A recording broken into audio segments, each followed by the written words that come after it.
No, I'll pass it on. That's fine. Yeah. Okay. Well, first, let me take you back to 1995. Were you even here? I don't know. But librarians were here, and we were teaching web searching, a brand new thing. And you know, there was standing room only. Can you believe that? In a library session. We used the phrase garbage in, garbage out. You'll hear it again now. And that was to signal the role of language in information retrieval. And then Google searching soon took off. We got Google, and everyone had instant results. And the beginning of an illusion of understanding began. People looking at little snippets of information and feeling they really understood a topic. So this search that I had done now in Google, and you will see this as you search as well, the first hit is the generative AI overview. So I put in this topic, and I got about 16 results came back. And I did a little analysis on it because I was curious to see what am I getting back if I follow up on all the citations. So first of all, half of them were citations to blogs. If you go through each one, it's a little bit daunting to carry through and see each one, but if you do the analysis, you can see one was entirely fake, made up. One was not authentic at all. It looked like a copy of somebody else's study, so it wasn't reasonable. And so what is the illusion here?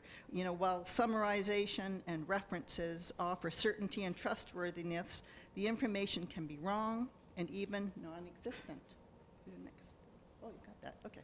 Okay, so I had recently read Timothy Caulfield's book, The Certainty Illusion. He's from University of Alberta. Very interesting. And what he tries to do is unravel the behaviors that enable the pervasiveness of misinformation. Like, where does it all come from? What are the contributing factors? And it's so interesting that our fake predatory journals are in fact contributing to this. So information that you get open access, so many of them are not real. And I think this is the push around the world for citing and quantity over the papers that you write. People are replicating them all over the place. I'm also a journal editor. I see that a lot. I find the exact same paper already been published quite a few times. We have unverified data sets. And of course, this is getting spread through social media. Sharing, liking, passing it on. Nobody knows if it's real. And actually, the worse the information, the more it's shared, because don't you want to send out a great story and say, can you believe this? Well, no. So we have fake online opinions and reviews. So Caulfield says, don't trust any reviews that you read if you're buying anything. However, he does say he did buy his dishwasher that way because he couldn't help it. But you know, we are compelled to look at reviews. But it's an industry now, an enormous industry to write reviews and all the logic behind that. We are also using the language of science. I don't know if you've seen this, and also the appeal of goodness in marketing, consumer marketing, and using this language as though these things are real and will help you. These are the contributing factors to misinformation. In the article, Artificial Intelligence and Illusions of Understanding in Science, there's researchers from Yale and Princeton, and what they further describe are what these illusions look like. First of all, the illusion of depth. Encourage us to incorrectly believe that we have a more comprehensive level of understanding than we actually do. So consider your own students. They read summaries of articles generated by AI without actually interpreting the meaning of them. They're just replicating what they see. So they're grappling with their own knowledge. We want them to do that, to see what they don't know, because this is how they make their own foundation of understanding for knowledge. The illusion of breadth arises when an AI-driven research approach is prioritizing us to falsely believe that we are looking at the range of approaches that could be done, where often AI is suggesting something at which it's good at. It's quantifying things more often than qualitative data. So think of students looking, they often say, what's a good research question? So you're not really getting all the meaningful questions. You're not getting the questions that they might relate to. You're getting what is offered. So, we don't know what we don't know, and neither does ChatGPT. It's only giving a subsection of thinking. So in abdicating to an AI tool, what we're doing is limiting our own thinking, robbing our own discovery process, and even our own voice, where we're losing that now. The illusion of objectivity blinds us to the idea that AI tools embed the perspectives of the training data and the developers. So consider your students.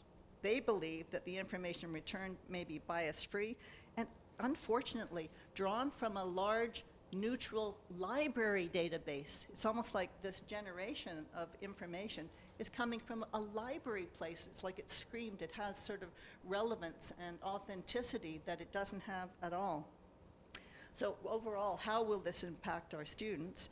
From a small survey of undergraduates and graduates, we see that the highest use is in finding sources and writing, and a more recent study of 2,600 Canadian students corroborates that. But what's interesting is that the Canadian study has found that 67% of students using Gen AI say they don't think they are retaining or learning themselves. They know that. 82% admit that they use AI, but they don't claim that, they don't cite it. And 65% feel that they are cheating. They know they're cheating. So we're in a dilemma. Over to Alicia. Thanks, Cory. Okay, so now that Cory's provided you with an overview of the ways in which Gen AI tools can create these illusions, we wanted to show you some examples of AI tools currently available to Queen's students. So this is Microsoft Copilot. Some of you may recognize that. It's available in the Microsoft apps as well as a standalone. Copilot is a large language model similar to ChatGPT. It's a chatbot interface that allows users to ask questions in natural language, and the responses that are generated, however, could potentially create those illusions that Cory talked about. In this example, the response to a general question about finding sources related to a specific research topic provided only 3 examples, not all of which are recent nor peer-reviewed. And this could lead to the illusion, as Cory mentioned, of explanatory depth and breadth. Copilot also includes a disclaimer here at the bottom that AI-generated content may be incorrect, which could lead to the illusions of misinformation. In the library, we subscribe to a large number of literature databases, as I'm sure you guys know. Many of these database publishers are either working on or have created some form of an AI tool for their database. And some, like the ones in the first column, are ones that have been released so far and are available because we subscribe to the database. They're available to any user of that database. The other ones in the second and third columns can be accessed under certain conditions. And for example, the ones in the third column would require us as the library to actually purchase an additional subscription on top of the cost of the database itself. Scopus AI, for example, would be an extra $10,000. And we haven't currently done that. So this is just an example of the ProQuest AI research assistant that's available in all the ProQuest 1 databases. We technically only have a subscription to the ProQuest 1 business database right now, so that's what this example is. And you can see that the AI research assistant is very similar to a chatbot, except the questions are predetermined. So you have to click on the questions you want to have answered. However, what it does is provides an outline of the key takeaways, conclusions, and important concepts of any of the articles in the database. And it can help you also brainstorm other research topics. However, like Copilot, this AI has a disclaimer that says that not only are the responses could be biased based on both the training data and the literature itself, which could lead to the illusion of objectivity. It further recommends that users verify the content it produces before using it, which is what Jesse's going to talk about in the next section. And so, as mentioned earlier, we don't currently subscribe to Scopus AI. This is an example, though, of what Elsevier claims that it can do, which is even more in-depth than what ProQuest's AI can do. So that's kind of scary. AI literacy is extremely complicated and requires many different aspects and avenues that need to be explored. I currently don't have as much time as I hoped to go through all of this, so I'm going to jump ahead to the fact that we have created an artificial intelligence guide that was originally designed for us as librarians to learn more about AI, how to teach about it, and how to talk about it comfortably. I would invite you to take a look at it, especially the things we have about tools and platforms, AI literacy, and the ethical considerations of AI. It's a great place to get a primer on information. And what I want to leave you with most is that we as librarians can help you with this. If you're uncomfortable addressing AI in your class, you can ask us to come in and we can create activities that are designed to approach the concerns you have specifically. For example, we could create something like a sample citation analysis lesson when we have students use a single research topic, prompt to create a generative AI overview in Google, and then they would analyze each citation to discover what type of source of information is taken from, for example, if it's scholarly, a blog, a website, or what have you, and the context in which that citation is used. Discussion follows around whether the selected citations offer sufficient reliable evidence to corroborate the site information. So the key point here is we can work with you to address what you would like, and we can come up with new activities that address the approach you need. So please contact your librarian.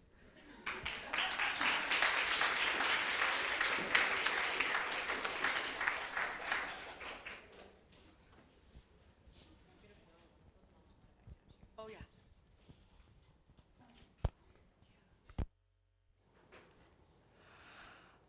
I'm curious to know if you are also thinking about ways to include critical AI literacies with the students that you're working with, in addition to connecting directly with instructors to also work directly with students. Cory, you want to take it? Okay. Well, we don't have generic AI literacy things because we find it's best if it's applied specifically to the topics that they're dealing with and the assignments that they're working with. So we would like to do this within a class if we're working with a particular assignment and looking at the skills that are relevant at the time. Specifically, it's very difficult to get student buy-in if there's not an obvious win for them, a use case application. So we could run as many workshops as we'd want, but the attendance would be minimal and the engagement would probably be even less.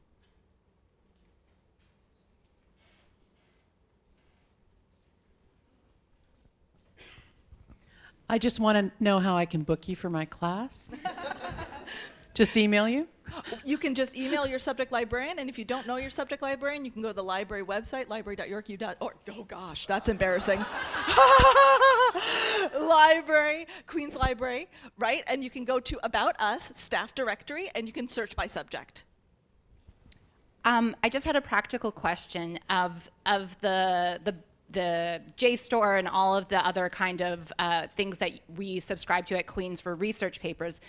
Is it better to use, if you're looking at a topic, which I love research papers, I like holding them and printing them in old-fashioned that way, but is it better to go into the specific research library, like libraries, and using their AI to look over a subject, or can you just use Google Scholar, and does that work as well to find subjects in many different kind of libraries? If you had an opinion on that. These are all different tools for different purposes and reasons. I wouldn't say Google Scholar is an overview. Does anybody go to the second page of Google Scholar? No. If we go specifically to a disciplinary database where you are searching with terminology related to that, you're liable to get the results to the top of relevant things much better, but it depends on what you want the students to know about research tools and what the topic is.